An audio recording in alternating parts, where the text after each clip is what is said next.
I left this thornwood tree here, and I'll be real careful when I mow around it. I'm going to plant corn around here on this front half. I know they say that's not a good idea, but I'm trying to make a barrier, sort of like a privacy fence here, to block that road off so they can't actually see the deer that are going to be on this food plot. So we're going to put some corn up in here on this end, and that'll help the turkeys too and give us some cover for the winter.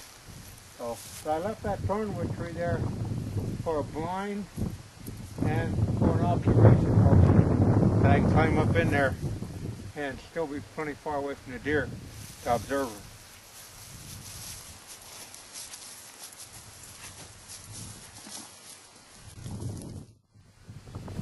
I left these two cedar trees here, and I'm going to build a blind in front of these. I don't want to really tear up the cedar trees by putting a stand in there, so I'm going to build a permanent stand right there. And you can see the clover and stuff will be planted out in front of me. And this back part is going to be corn, and then this will give me a real good spot to post up in.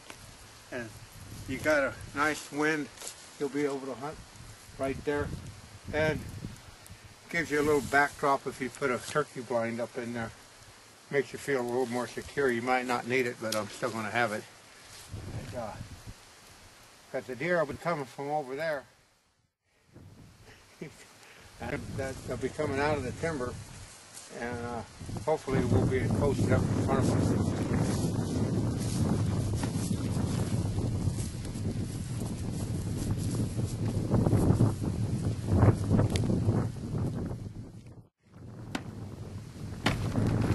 We'll take that dirt home.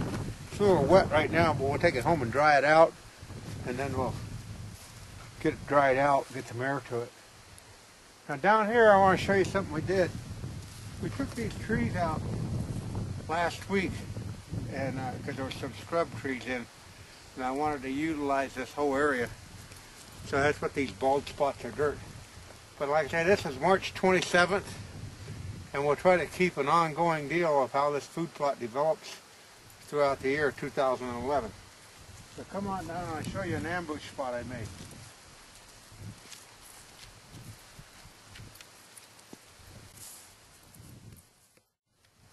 Okay, here's the ambush spot. We took the trees that we pushed down over there, and we put them off over in this pile, and we put some over here.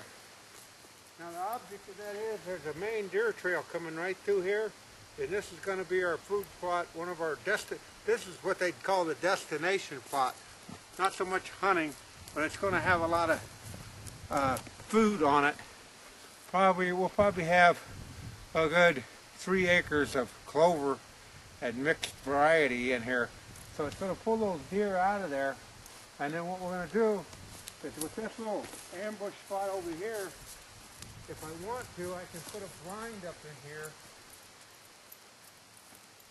I can put a blind right back up here, and this will backdrop the blind, and the deer will walk in front of me right there on a northwest wind, and I'll have the wind coming from me going out in that field, and the deer will come through here. But I made it funneled so they have to come through here. So that's the idea of doing that. I'll better get a little more dirt back here.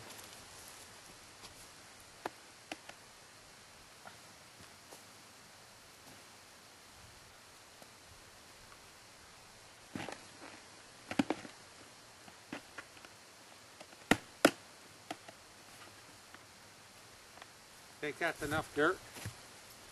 We took it quite a few different places. Okay, here's our tractor. We got our disc. That mower has been a godsend. I mean, that really takes out all that cauliflower rows and stuff and opens the timbers up. And I'll show you some of the trails we put in back there. But I got the planter. I'll show you the planter later. I got a sprayer yesterday to put Roundup on this to burn it off, and then we're going to plow some of it and to get the clover going, and then part of it I'm just going to no-till corn up there up on the high ground. And but it's too wet to do anything right now, so that's why we're not doing nothing with the tractor today. But you got to have equipment if you're going to do food plots. It's going to cost you a lot of money if you don't have the equipment, because you're going to have to hire somebody to do it. Then you're going to have to wait on them. If you've got your own equipment, you can do it on your schedule, not somebody else's. Oh.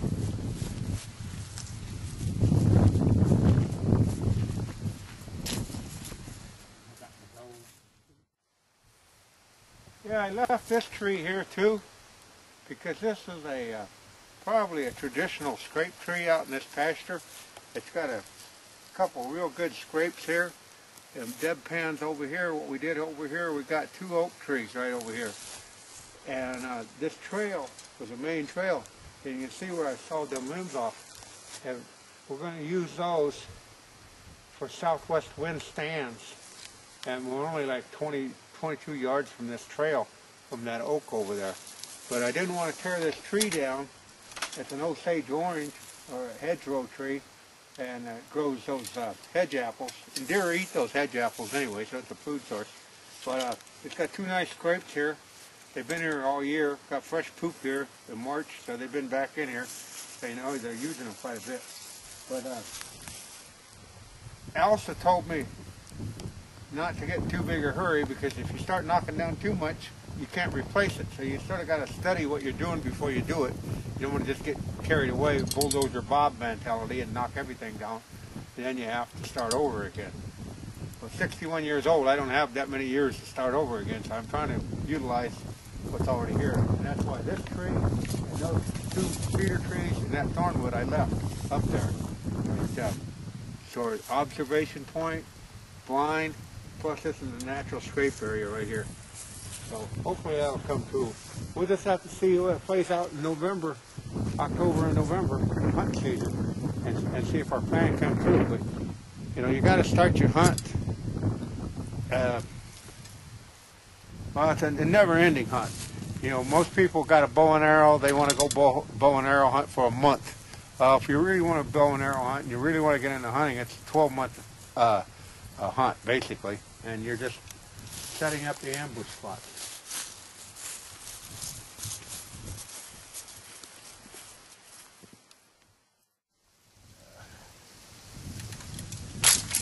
Yeah, we made a little trail back in here, and this is going to be our actual hunting food plots back in here.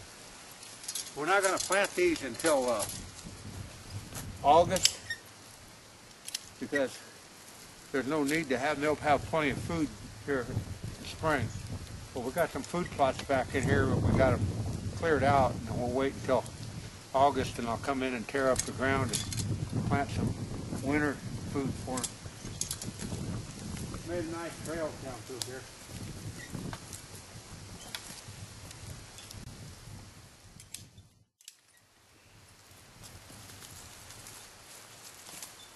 We got this trail about 8 feet wide. I'd open it up, and you can see the deer's been running up and down here already. And that'll give that grass a good start. It can start growing in here. They'll eat that too.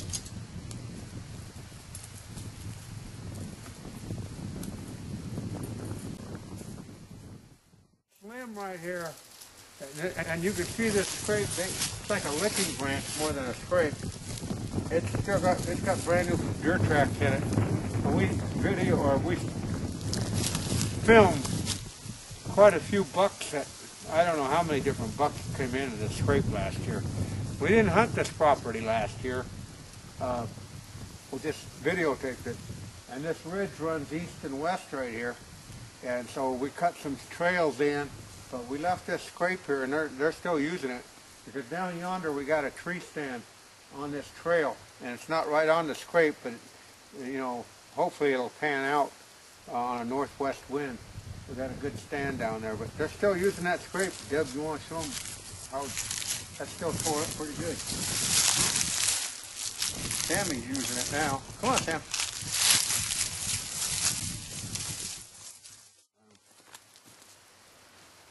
Yeah, if you notice this wood, this was old rotten wood, and that's the price of having a good mower. And that Wood's bush pull, a rotary mower, when it goes over this, it just shredded it. And we just made wood chips out of it. brand new deer tracks coming down here. And you open this up a little bit. I didn't want to get too carried away. I still want to give them a good sense of security back here, but you got to have some passageways to get in and out of here.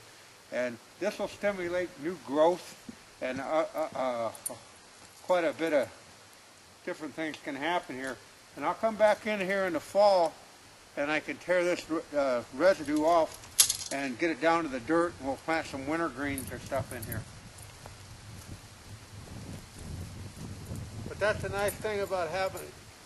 If you buy a rotary mower, make sure you buy a heavy-duty rotary mower, because I guarantee you, you will find yourself in the woods mowing brush, and some of those cheap farm store mowers won't get the job done. They'll just be broke all the time.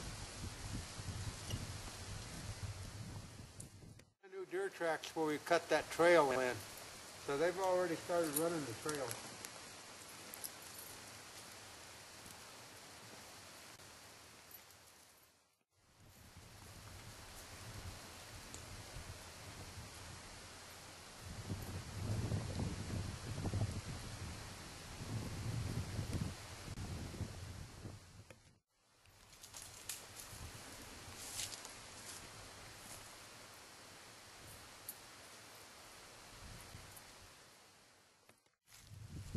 This area back in here is what you're going to be called your hunting food plot.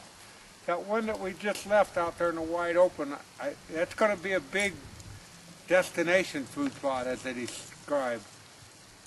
We're going to have a lot of area out there, grow a lot of food. But back in here is where we're going to do our fall planting for our actual hunting food plots. It's back here, it's real secluded, and the deer will feel comfortable and they'll be able to feed in here all day.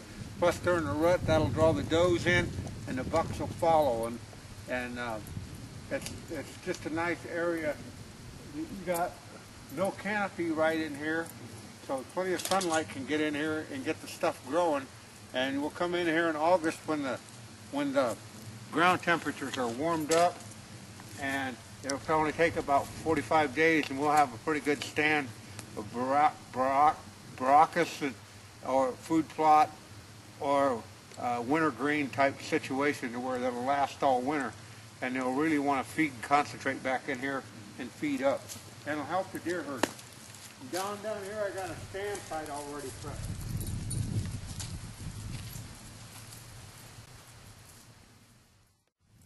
Yeah, back there in that back tree, we're standing about 21 yards right here from the center of this winter food plot.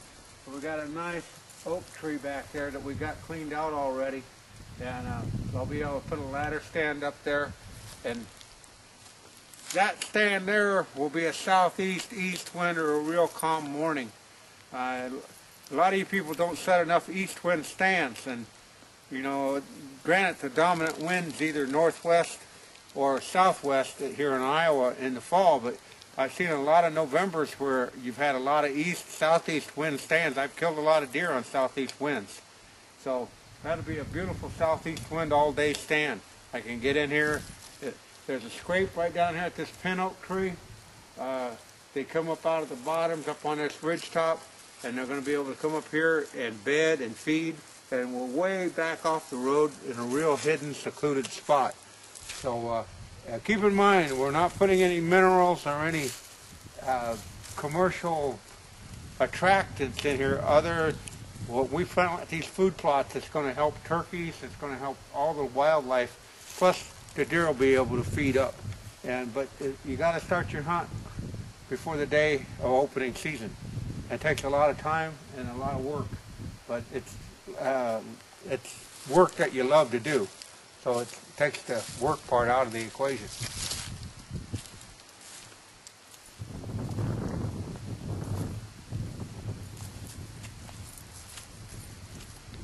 Yeah, we had to take some trees out in here. I wanted to open this up to make sure we had plenty of sunlight. And we got plenty up here because we got plenty of trees on there. I just wanted to make sure, so we took out a few trees here. When you want to take those trees out in the spring, get them out of there. The ground's softer and the whole root system will come out a whole lot easier. And as you notice, that's going to be a sizable food plot, but you don't want it too wide. You want to be able to hunt it and you don't want something 100 yards wide, you know, especially with a bow and arrow. So keep that in mind when you set it up. And I say, we're only going to know how this paid us off come November. When we be back in here, we'll get back here in August and plant this, and we'll bring it back. We'll just have to see what our fruits of the labor are come November.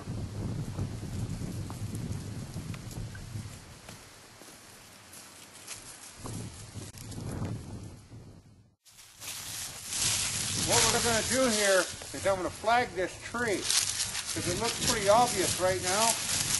But as time goes by and I get through my work here, this is all going to change. You're going to come in here and you're going to, where was that tree at? What was the reasoning? Just back on here, we'll know this is going to be a tree stand site. And it should be pretty obvious, but some places you get, it's not as obvious when you go direction. Well, they're going to come in and we're going to be right there in that tree, and we got like a 15-yard shot.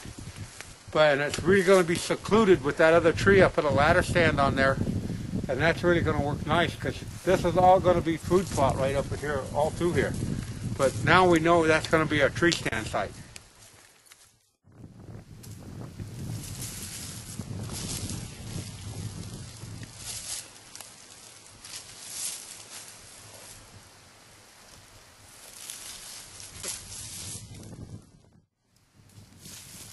Once again, that's just to mark that area. Now this is going to be another one of our hunting spots, our hunting food plot. Not really big, but we're going to put some nice winter green stuff in here. And then come summertime or fall, it ought to be another food plot. And when I want to set these stands up at different winds and stuff, so that I definitely got a shot to these food plots. I don't want something where I can't get a shot to them, you know. So that's what that's all about. Okay. Well, there's my corn planter. Probably more planter than I need, but you never know. That's $1,600, and that's a no-till planter. And hopefully I'll get some stuff planted with it. Yeah, I'd like to move it up to the top, but the road's too muddy, so I'm going to have to wait until it gets drier before I can pull it up there. But it's a hurry up and wait game. Hurry up and wait.